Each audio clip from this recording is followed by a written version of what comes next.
إنما يخشى الله من عباده العلماء. बिस्मिल्लाहिर्रहमानिर्रहीम। अस्सलामु अलैकुम वरहमतुल्लाहि वबरकातुह। दोस्तों, उम्मीद है कि आप सब खैर आफियत से होंगे। मेरे अज़ीज़ साथियों, आज आप हज़रात की खिदमत में दो बड़ी मशहूर रिवायतें और उन रिवायतों की हकीकत पेश कर रहा हूँ। इस वीडियो को ध्यान और तवज्जो से देखें, इंशाअल्लाह बहुत फ़ायदा होगा। इस वीडियो के आखिर में इंस्टाग्राम की एक रील की हकीकत भी आप हज़रात के सामने पेश करनी है। वीडियो को आखिर तक देखिए। तो करते हैं आज का वीडियो शुरू। सबसे पहली रिवायत सुने। आप सल्लल्लाहु अलैहि वसल्लम की तरफ मंसूब करके ये बयान किया जाता है कि रसूलुल्लाह सल्लल्लाहु अलैहि वसल्लम ने फरमाया, इल्म तो औरतों की दो रानों के बीच में बर्बाद हो गया। आप समझ रहे हैं मैं क्या कह रहा हूँ? इल्म तो औरतों की दो रानों के बीच में बर्बाद हो गया, यानी ये कहने की कोशिश कर रहे हैं बयान करने वाले कि रसूलुल्लाह सल्लल्लाहु अलैहि वसल्लम ने फरमाया कि मर्दों ने जो इल्म को बर्बाद किया है वो औरतों के चक्कर में आके बर्बाद किया है। क्या है इस रिवायत की हकीकत? ये रिवायत मेरे अज़ीज़ साथियों बिल्कुल मनगढ़ंत है। रसूलुल्लाह सल्लल्लाहु अलैहि वसल्लम पे झूठ बोला गया है। याद रखो, अल्लाह तबारक व तआला का एक नाम अल अलीम है और अल अलीम में से ही इल्म निकला है। समझ में आ रही बात? तो अल अलीम में से जो इल्म निकला है ये औरतों की रानों के दरमियान में बर्बाद नहीं होता। लेकिन ऐसा भी नहीं है कि अलियाउज़ बिल्लाह के कोई ख्वाहिशी करता फिरे, गुनाहों में मुलव्विस हो जाए। ना ना ना ना, इसकी भी इजाज़त नहीं है। लेकिन ये रिवायत सिरे से है ही नहीं, ये रसूलुल्लाह सल्लल्लाहु अलैहि वसल्लम पे झूठ बोला गया है।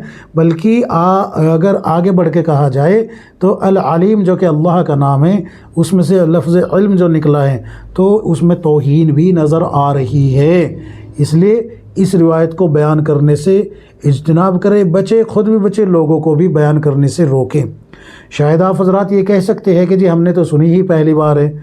मैंने भी जब पहली बार सुनी तो मैं हैरान रह गया, और फिर जब मैंने इसकी तहक़ीक़ की तो ये किताब के अंदर मिली और मन घड़त मिली। समझ में आ गई? किताब के अंदर मिली और मन घड़त मिली। तो इससे पता ये चला कि ये रिवायत पहले से ही बयान होती हुई आ रही है, और बयान करने वाले जो है वो है सूफ़ी हज़रात। सूफ़ी जो हज़रात होते हैं, जाहिल सूफ़ी जो होते हैं, उन्हों की गढ़ी हुई रिवायत है। दूसरी रिवायत भी सुने। आप सल्लल्लाहु अलैहि वसल्लम की तरफ मंसूब करके ये बयान किया जाता है कि आप सल्लल्लाहु अलैहि वसल्लम ने फरमाया, तुम्हारे घर वाले, माल व दौलत, औलाद, जो भी चीज़ें तुमको अल्लाह अज़्ज़ व जल से गाफिल और लापरवाह बना दे, वो तुम्हारे हक़ में बाइसे नहूसत व लानत है। फिर से सुन लीजिए ताकि समझ में बात आ जाए। रसूलुल्लाह सल्लल्लाहु अलैहि वसल्लम की तरफ मंसूब करके बयान करते हैं लोग कि रसूलुल्लाह सल्लल्लाहु अलैहि वसल्लम ने फरमाया कि तुम्हारे घर वाले, माल व दौलत, औलाद, जो भी चीज़ें तुमको अल्लाह अज़्ज़ व जल से गाफिल और लापरवाह बना दे, वो तमाम चीज़ें तुम्हारे हक़ में बाइसे नहूसत व लानत है। क्या है इस रिवायत की हकीकत? मेरे अज़ीज़ साथियों, ये रसूलुल्लाह सल्लल्लाहु अलैहि वसल्लम की हदीस नहीं है, बल्कि ये बुज़ुर्गों का कौल है, और किताब के अंदर लिखा हुआ है कि ये इमाम बुखारी रहमतुल्लाह अलैह का कौल है। इमाम बुखारी रहमतुल्लाह अलैह का कौल बताते हैं। बहरे कैफ जो भी कुछ हो, लेकिन ये आप सल्लल्लाहु अलैहि वसल्लम की हदीस नहीं है, लिहाजा इसको आप सल्लल्लाहु अलैहि वसल्लम की हदीस के तौर पे बयान न किया जाए। ये तो हो गई दो रिवायतें जो आप हज़रात के सामने मैंने रखनी थी। अब हम चलते हैं इंस्टाग्राम की एक रील की तरफ। मेरे अज़ीज़ साथियों, इंस्टाग्राम पे एक रील मैंने देखी। उस रील को मैं यहाँ आप हज़रात के सामने पेश नहीं कर सकता। वजह क्या है कि उसमें फाहिशकारी बहुत दिखाई गई है। एक शख्स है, मुसलमान है, दाढ़ी वाला है, वो दूल्हा बने हुए हैं, यानी कि उनकी जो है मेहंदी की रस्म चल रही है।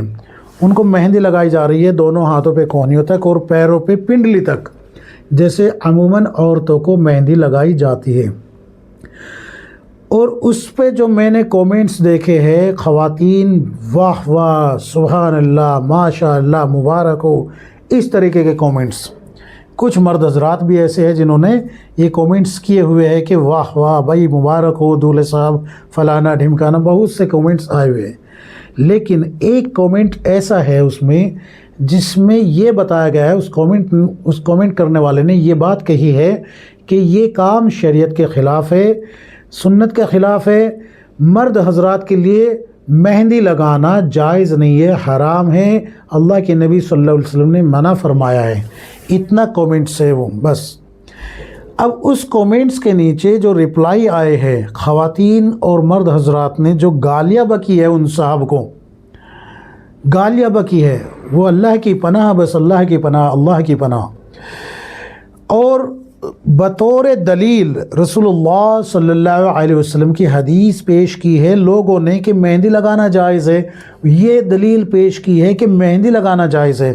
اور دلیل دیکھیں کیا پیش کی ہے، جو رسول اللہ صلی اللہ علیہ وسلم نے اپنی داڑھی مبارک میں اور سر مبارک میں خضاب لگایا ہے۔ خضاب سمجھتے ہو؟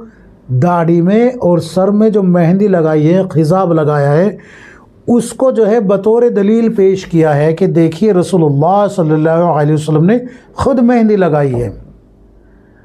اب افسوس اس بات کا ہے کہ کوئی بھی آدمی وہ ایسا نہیں ملا وہاں پر جو یہ کہہ سکے کہ بھئی یہ جو آپ روایتیں پیش کر رہے ہو بطور دلیل، یہ مہندی ہاتھوں اور پیروں میں لگانے کے تعلق سے ہے ہی نہیں، یہ تو مرد حضرات کو خضاب لگانے کے تعلق سے ہیں۔ اسی لیے میں آپ حضرات کے سامنے یہ بات بار بار کہتا ہوں کہ آج لوگ اپنے آپ کو صحیح ثابت کرنے کے لیے احادیث کے قرآن کریم کی آیت کے مفہوم بگاڑ کے پیش کرتے ہیں۔ اب دیکھیے میں آپ حضرات کو سمجھاتا ہوں۔ قادیانی جو ہے، قادیانی اپنے مرزا غلام قادیانی کے حق ہونے کی دلیل میں کون سی آیت پیش کرتے ہیں؟ اس آیت کو بطور دلیل پیش کرتے ہیں قادیانی، جس میں رسول اللہ صلی اللہ علیہ وسلم کے ختم نبوت کا حکم آیا ہے۔ اور یہ آیت پیش کر کے قادیانی یہ کہتے ہیں کہ یہاں جو لفظ خاتم آیا ہے یہ ختم نبوت کے لیے نہیں آیا، بلکہ لیعوذ باللہ یہ تو اس لیے آیا ہے کہ خاتم کے معنی مہر ہوتی ہے، رسول اللہ صلی اللہ علیہ وسلم کو وہ مہر عطا فرما دی گئی۔ اب رسول اللہ صلی اللہ علیہ وسلم جس کو چاہے مہر لگا دے، وہ نبی بن جائے گا، لیعوذ باللہ۔ تو قادیانی قرآن سے دلیل دے رہا ہے لیکن مفہوم اپنا گڑھ کے پیش کر رہا ہے۔ ویسے ہی آج کل کچھ اسکالر بھی ہے اور یہ جاہل جو طبقہ ہے، یہ اپنے قول کی دلیل میں احادیث تو پیش کرے گا لیکن مفہوم اپنا گڑھے گا۔ اور یاد رکھو، میں جو بار بار یہ بات کہتا ہوں کہ آج لوگ احادیث کا مفہوم تو بتاتے ہیں، قرآن کا مفہوم تو بتاتے ہیں، لیکن وہ مفہوم نہیں ہوتا، باقی سب کچھ ہوتا ہے۔ وہ مفہوم نہیں ہوتا، باقی سب کچھ ہوتا ہے۔ مفہوم تو وہ ہوگا نا جس کی تشریح احادیثوں میں ملتی ہو۔ اب یہ بتائیے، عقل کے بھی خلاف بات جاتی ہے یہ کہ کہاں ہاتھ اور کہاں داڑھی، کہاں پیر اور کہاں سر، بس سوچنے کی بات ہے۔ تو ان صاحب کو جو گالیاں پڑی ہے مجھے بڑا افسوس ہوا۔ اب میں نے وہاں کومنٹس کرنا مناسب نہیں سمجھا کہ بھائی جب ان کو اتنی گالیاں پڑی ہے تو کہیں لپیٹ میں ہم بھی نہ آ جائیں۔ تو بہرکیف میں نے آپ حضرات کے سامنے یہ بات پیش کر دی کہ آج کل سوشل میڈیا پہ اس طریقے سے بھی ریلز وائرل ہو رہی ہے، اور داڑھی رکھے ہوئے ہے وہ آدمی جس کی یہ مہندی کی رسم بتا رہا ہوں میں، وہ داڑھی رکھے ہوئے ہے، شرم نہیں آئی اس کو بالکل بھی۔ اللہ ہم سب کے ایمان کی حفاظت فرمائے۔ یاد رکھے، مرد حضرات کے لیے ہاتھوں میں پیروں میں مہندی لگانا جائز نہیں ہے، صرف اور صرف خضاب کے طور پہ سر کے بالوں میں اور داڑھی میں بطور خضاب مہندی لگانا جائز ہے، بلکہ آپ صلی اللہ علیہ وسلم نے خود بھی لگائی ہے، تو آپ بطور خضاب لگائیں۔ البتہ اگر کوئی جسم میں کٹ لگ جائے یا جل جائے اور اطباء حضرات بتا دے کہ بھئی جلے ہوئے پہ مہندی لگا سکتے ہیں، تو بطور علاج وہاں بھی لگائی جا سکتی ہے، لیکن آپ جو ہے زینت کے طور پہ مہندی لگائے تو یہ مرد حضرات کے لیے جائز نہیں ہے، بلکہ اللہ کے نبی صلی اللہ علیہ وسلم کی حدیث مبارکہ ہے من تشبہ بقوم فہو منہم، جو جس کی نسبت اختیار کرے گا انہی میں شمار ہوگا۔ اور ایک مقام پہ تو آپ صلی اللہ علیہ وسلم نے یہ فرمایا کہ جو مرد عورتوں کی نسبت اختیار کرے اس پہ لعنت ہے، جو عورت مردوں کی نسبت اختیار کرے اس پہ بھی لعنت ہے۔ تو ایسے لوگ لعنت کے مستحق ہوتے ہیں۔ اللہ تعالی ہم سب کو صحیح سمجھ عطا فرمائے، اللہ رب العزت ہم سب کو علم نافع عطا فرمائے، آمین یا رب العالمین۔